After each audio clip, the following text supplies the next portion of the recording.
قریب آ چکے، تم میں سے کسی کا دن ہے۔ صحابہ کو جمع کر کے فرماتے ہیں کہ میرے جانے کا دن قریب آ چکے، تم میں سے کسی کا کوئی حق باقی ہے تو مجھ سے لے سکتا ہے، کوئی حق۔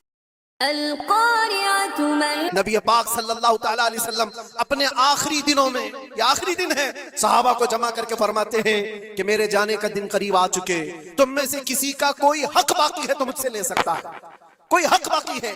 وہ سید الانبیاء ہے جن کی ایک زبان پر اللہ تبارک و تعالیٰ کسی کو جنت عطا کرے، وہ رسول کہتا ہے کہ تم میں سے کسی کو کوئی حق باقی ہے تو لے سکتا ہے۔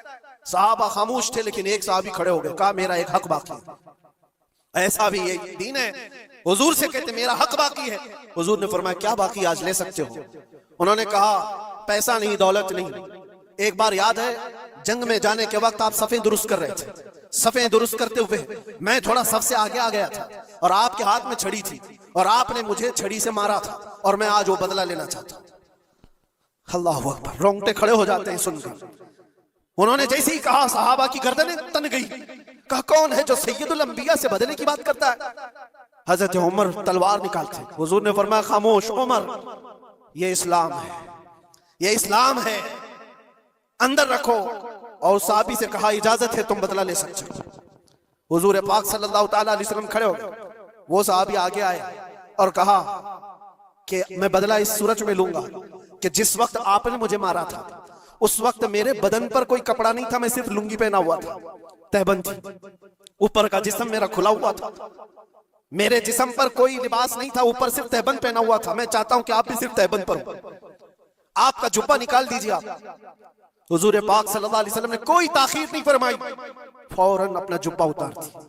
صحابہ دیکھ کر کے حیرت زدہ تھے، سب کے جسموں پر کپ کپی تھی، یہ کون بندہ ہے؟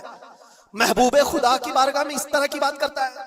اللہ تبارک و تعالیٰ جس کے لیے حکم فرمائے، جبرائیل جس کے قدموں کا بوسہ لے، آج وہ سید الانبیاء کے سامنے بدلے کی بات کر رہے ہیں۔ سب حیرت زدہ تھے، لیکن فرمان تھا مصطفیٰ کا، کسی نے کچھ نہیں کہا۔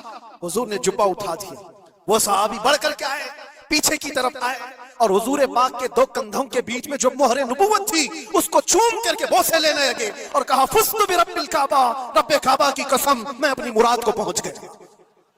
کہا بس یہ بدلہ لینا تھا کہ حضور پاک صلی اللہ علیہ وسلم کے دونوں کندھوں کے بیچ میں مہر نبوت تھی جو سورج سے زیادہ چمکتی تھی۔ وہ صحابی کہتے ہیں مہینوں سے، سالوں سے مجھے اس کا انتظار تھا کہ ایک بار مہر نبوت دیکھ لوں، میں نے یہ راستہ اختیار کیا صرف مہر نبوت کو چومنے کی۔ واقعات اپنی جگہ پر، لیکن حضور سید الانبیاء نے اپنے آپ کو جو پیش فرمایا، بتاؤ کوئی اس سے زیادہ ایکویلٹی کی بات کر سکتا ہے؟ کوئی آئے جواب دینے کے لیے جنتا کے سامنے تو پتہ چلے۔ نبی پاک صلی اللہ تعالیٰ علیہ وسلم